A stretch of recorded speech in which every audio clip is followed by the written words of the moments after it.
These are the 5 scariest sounds dinosaurs used to make, and the last one is the scariest one.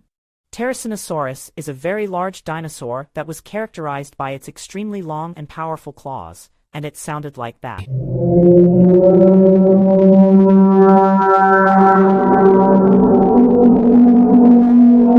The Triceratops weighed up to 12 tons and was gigantic, about the size of an elephant.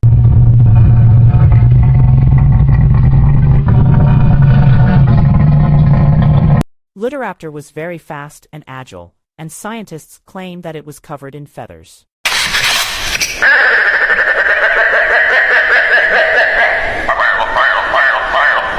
It was bigger and more voracious.